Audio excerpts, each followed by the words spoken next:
Good morning students. CCA online education channel में आप सभी विद्यार्थियों का स्वागत है।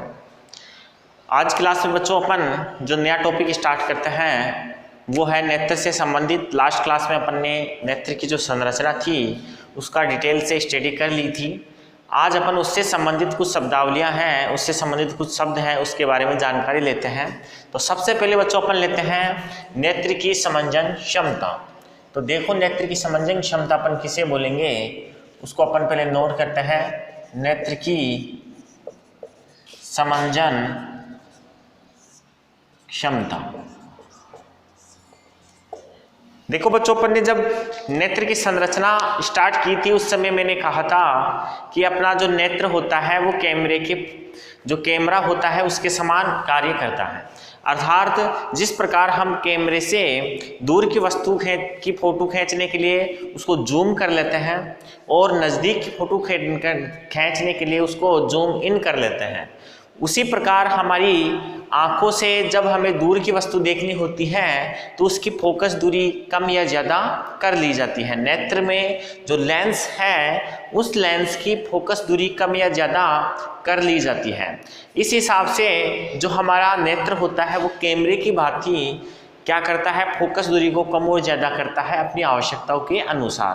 पास की वस्तु अपने को देखनी होती है तो फोकस दूरी कम हो जाती है और दूर की वस्तु देखने पर फोकस दूरी ज़्यादा कर ली जाती है। इस प्रकार से हमारे नेत्र में ये जो क्षमता पाई जाती है जिसके माध्यम से उसकी फोकस दूरी को नियंत्रित किया जाता है, ये क्षमता ही बच्चों क्या कहलाती है, नेत्र की समंजन क्षमता कहलाती है।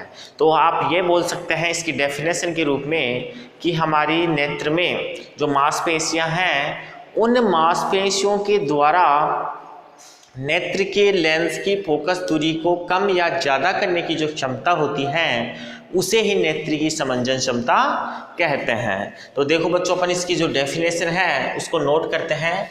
हमारे नेत्र में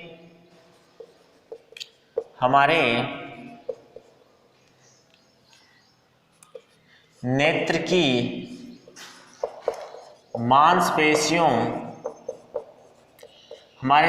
मांसपेशियों द्वारा नेत्र लेंस की फोकस दूरी को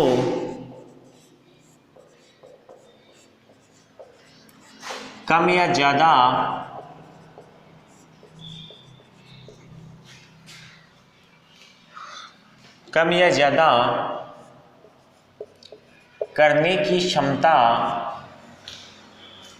करने की क्षमता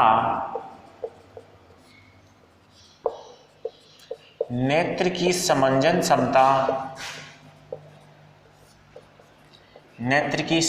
क्षमता कहलाती है। देखो बच्चों, हमारे नेत्र से जो फोकस दूरी है उस फोकस दूरी को नियंत्रित करने की जो क्षमता होती है नेत्र की, उसे ही बोलते हैं नेत्र की समंजन क्षमता। देखो बच्चों, यदि हमें नज़दीक की वस्तु देखनी होती है तो जो नेत्र है उसकी फोकस दूरी कम करनी पड़ती है और दूर की वस्तु देखने के लिए उसकी फोकस दूरी ज़्यादा करनी पड़ती है। इस हिसाब से हमारे नेत्र की जो मांसपेशियां हैं जिन्हें हम पक्षमापी पेशियां कहते हैं वो क्या करती हैं, लेंस को या तो पतला कर देती है या फिर मोटा कर देती है। जब लेंस को पतला कर दिया जाता है तो लेंस की फोकस दूरी अधिक हो जाती है और हमें दूर की वस्तु दिख जाती है, और जब लेंस को मोटा कर दिया जाता है तो उसकी फोकस दूरी कम हो जाती है और हमें पास की वस्तु स्पष्ट दिखाई देने लगती है। तो अपन यहाँ लिखते हैं कि पास की वस्तु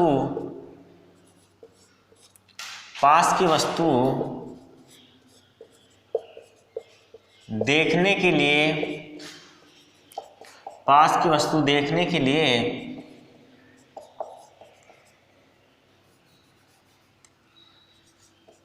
लेंस को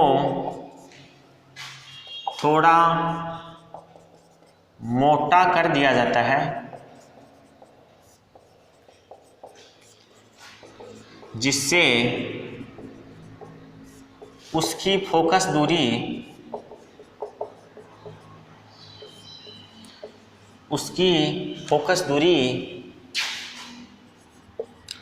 कम हो जाती है और हमें पास की वस्तु स्पष्ट दिख जाती है। देखो बच्चों, अपने को पास की वस्तु देखनी होती है तो क्या होता है, लेंस जो होता है वो मोटा हो जाता है। लेंस के मोटे होने के कारण क्या होता है, उसकी फोकस दूरी कम हो जाती है और हमें पास की वस्तु जो होती है वो स्पष्ट दिखाई देने लगती है। यदि हमें दूर की वस्तु देखनी होती है तो बच्चों क्या होता है, दूर की वस्तु देखने के लिए लेंस को थोड़ा पतला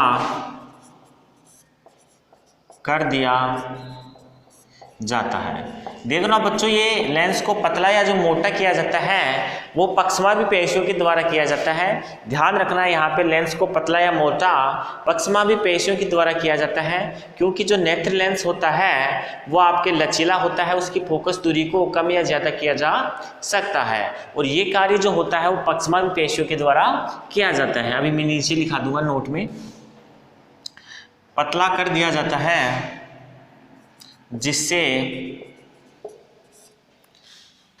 उसकी फोकस दूरी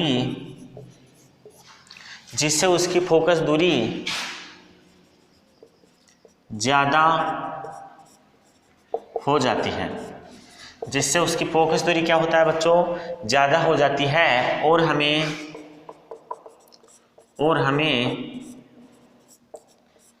दूर की वस्तु स्पष्ट दिख जाती है। दूर की हमें वस्तु कैसी दिखती है बच्चों, स्पष्ट दिख जाती है। ध्यान रखना, यहाँ मैं नोट लगा के लिख देता हूँ।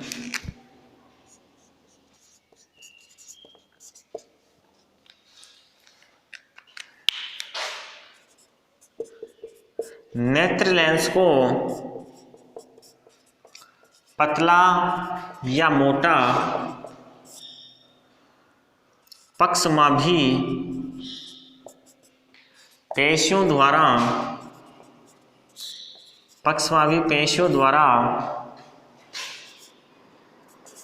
किया जाता है।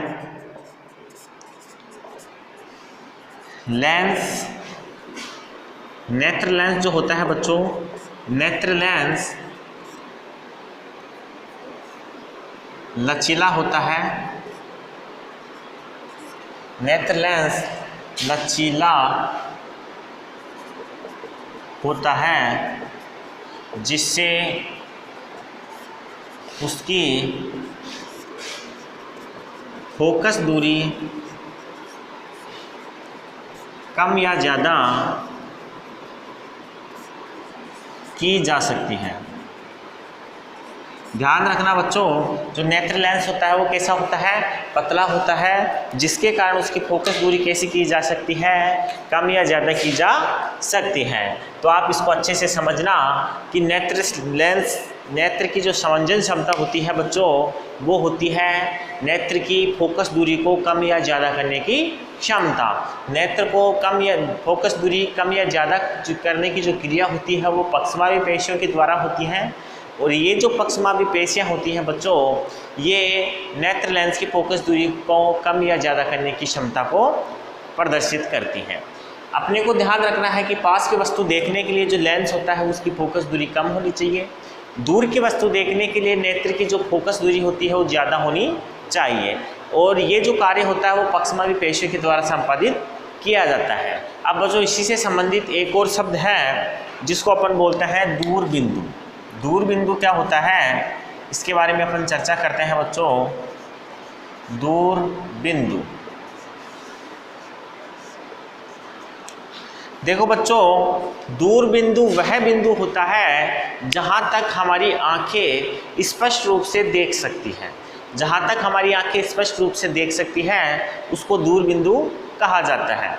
वास्तव में हमारी जो आंखें होती हैं वो अनंत तक स्पष्ट रूप से देख सकती है, इसीलिए इसको दूर बिंदु की जो दूरी होती है वो अनंत मानी गई है। अर्थात वह दूरी जहाँ तक हम अपनी आंखों से स्पष्ट देख लेते हैं उसको बोलते हैं दूर बिंदु। आपने देखा होगा बच्चों कि आप रात के समय तारे जो टिमटिमाते हैं उन तारों को, चंद्रमा को, सूर्य को दिन में आसानी से देख लेते हैं।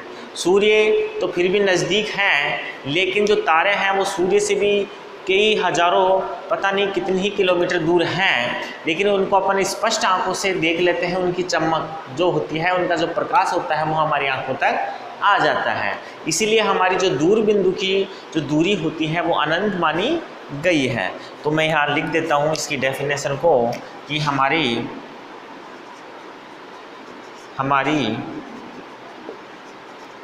आँखों द्वारा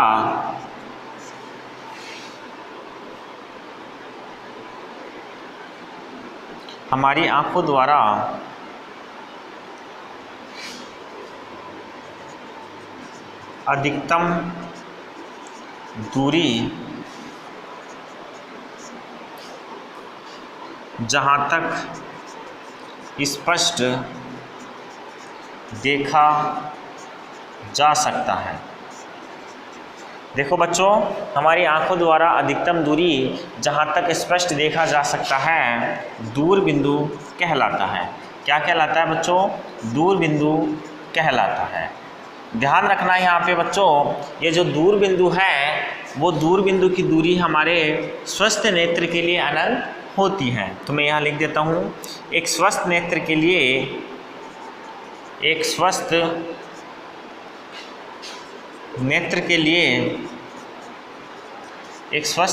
लिए दूर बिंदु का मान अनंत, जिसको इन्फिनिटी बोलते हैं, अनंत होता है। ध्यान रखना बच्चों, दूर बिंदु का जो मान होता है एक स्वस्थ आँख के लिए वो कितना होता है? अनंत होता है। एक और शब्द है बच्चों जिसके बारे में अपन यहाँ चर्चा करते हैं, वो है आपके निकट बिंदु।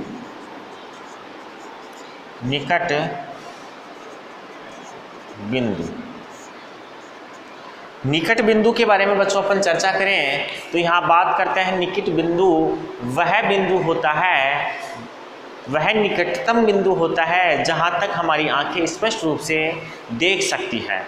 मतलब हमारे नेत्र के नज़दीक वह न्यूनतम दूरी जहाँ तक हम अपनी आंखों से स्पष्ट रूप से देख सकते हैं वो बिंदु निकट बिंदु कहलाता है। अर्थात निकट बिंदु निम्नतम दूरी होती है जहाँ तक हम अपनी आंखों से स्पष्ट देख सकते हैं। एक स्वस्थ नेत्र की यदि हम बात करें बच्चों, तो स्वस्थ नेत्र के लिए निकट बिंदु का जो मान होता है वो 25 सेंटीमीटर होता है। एक स्वस्थ बिंदु के लिए निकट बिंदु का मान कितना होता है? उसके लिए निकट बिंदु का मान 25 सेंटीमीटर होता है। तो यहाँ लिखते हैं अपन, वह न्यूनतम दूरी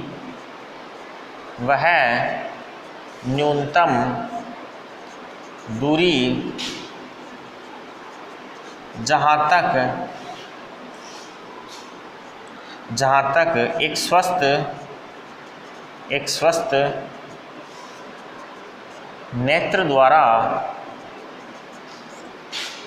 नेत्र द्वारा स्पष्ट देखा जा सकता है, निकट बिंदु कहलाता है। निकट बिंदु कहलाता है। ध्यान रखना बच्चों, वह न्यूनतम दूरी जहाँ तक एक स्वस्थ नेत्र के द्वारा स्पष्ट रूप से देखा जा सकता है उस दूरी को बोलते हैं निकट बिंदु। न्यूनतम दूरी होती है जहाँ तक हमारी आँख जो होती हैं वो स्पष्ट रूप से देख सकती हैं, उसको निकट बिंदु कहते हैं। आगे यदि हम बात करें तो निकट बिंदु की जो वैल्यू होती है, निकट बिंदु का जो मान होता है बच्चों वो होता है 25 सेंटीमीटर। तो अपन यहाँ लिख देते हैं कि एक स्वस्थ नेत्र के लिए, एक स्वस्थ नेत्र के लिए निकट बिंदु का मान, निकट बिंदु का मान 25 सेमी होता है। ध्यान रखना बच्चों, स्वस्थ नेत्र के लिए निकट बिंदु का जो मान होता है वो 25 सेंटीमीटर होता है।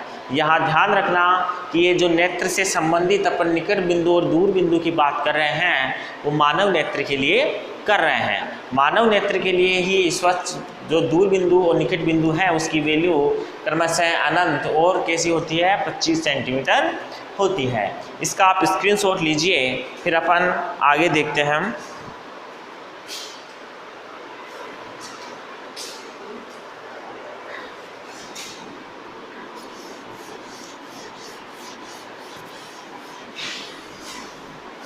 देखो बच्चों, अपन ने अभी चर्चा की है नेत्र की समंजन क्षमता, निकट बिंदु और दूर बिंदु के बारे में। अभी अपन ने जो चर्चा की है अभी क्लास में वो निकट बिंदु, दूर बिंदु और नेत्र की समंजन क्षमता के बारे में बात की है। अब बच्चों अपन आगे जो चर्चा करते हैं वो है अपने दृष्टि दोष। दृष्टि दोष क्या होते हैं, ये क्यों होते हैं, इसके बारे में अपन चर्चा करेंगे। तो सबसे पहले अपन हेडिंग लिखते हैं दृष्टि दोष। दृष्टि दोष। देखो बच्चों, सबसे पहले अपन बात करते हैं कि दृष्टि दोष होता क्या है। एक्चुअली में हमारी आंखों के द्वारा जो देखने की क्षमता होती है, स्पष्ट रूप से देखने की क्षमता जो होती है वो 25 सेंटीमीटर से लेकर अनंत तक की होती है। यह फोकस दूरी को जो नियंत्रित करने की क्षमता होती है, जिसके बारे में अपन ने चर्चा की है अभी, वो होती है वो कहलाती है समंजन क्षमता। अर्थात फोकस दूरी को नियंत्रित करने की क्षमता, समंजन क्षमता जो होती है वो नज़दीक और दूर की वस्तु को देखने के लिए हमारा जो नेत्र होता है उसका जो लेंस होता है उसको पतला या मोटा करती है आवश्यकता के अनुसार। अब बच्चों होता क्या है कि जब हमें स्पष्ट दिखाई नहीं दे पाता है तो उसको बोलते हैं अपन दृष्टि दोष। अर्थात हमें पास की वस्तु, दूर की वस्तु या दोनों ही वस्तु जब स्पष्ट रूप से अपने को दिखाई नहीं देती है तो इसको बोलते हैं दृष्टि दोष। अब दृष्टि दोषों के कई कारण हो सकते हैं। इनमें से एक हो सकता है हमारी मांसपेशियां जो होती हैं वो क्या होती हैं, कमज़ोर हो जाती हैं और उस कारण वो क्या करती हैं, जो फोकस दूरी को कम और ज़्यादा करती हैं, अर्थात नेत्र की जो समंजन क्षमता को बनाए रखती हैं उसमें कमी आ जाती है, जिसके कारण क्या होता है, हमें स्पष्ट रूप से दिखाई देना बंद हो जाता है। इसके अलावा क्या होता है, कई बार जब दुर्घटनाएं हो जाती हैं तो नेत्र पे चोट लगने के कारण या सर पे चोट लगने के कारण क्या होता है, हमें दिखाई देने में समस्या उत्पन्न हो जाती है।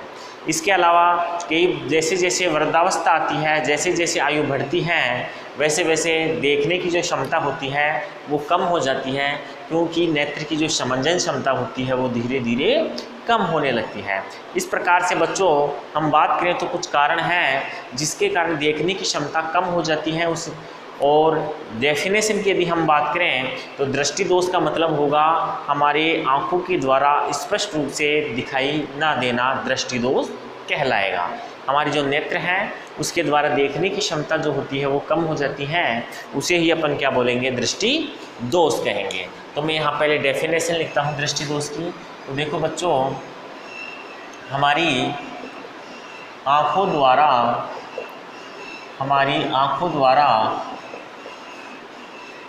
स्पष्ट रूप से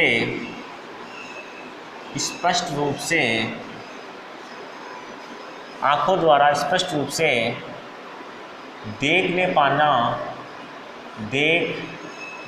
पाना दृष्टि दोष कहलाता है। दृष्टि दोष कहलाता है।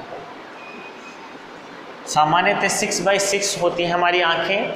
6/6 जो होती हैं वो ना हो पाना ही दृष्टि दोष कहलाता है। यहाँ मैं लिख देता हूँ, हमारी आँखों का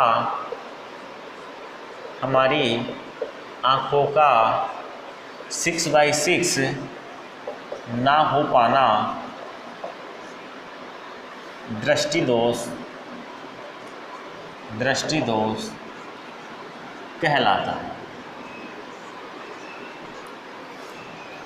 देखो बच्चों, इसके कुछ कारण हो सकते हैं दृष्टि दोष के, उसको अपन यहाँ लिख लेते हैं। दृष्टि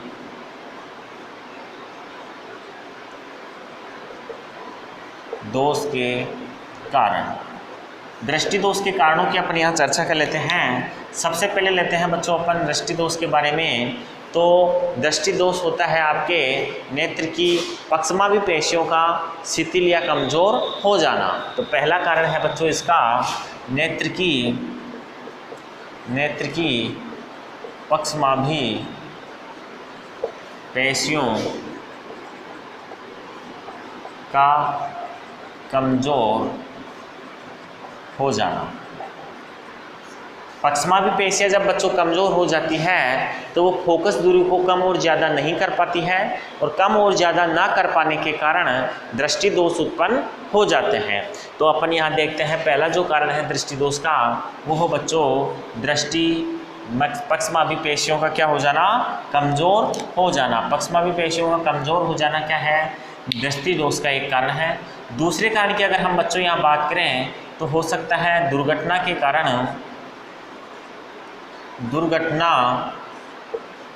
कारण सिर या नेत्र पर चोट लगना। देखो बच्चों, नेत्र पे या सर पे जब चोट लगती है तो क्या होता है, नेत्र से संबंधित आपके जो कुछ अंग होते हैं, जो भाग होते हैं नेत्र के, उन भागों में क्या होता है, विकार उत्पन्न हो जाता है।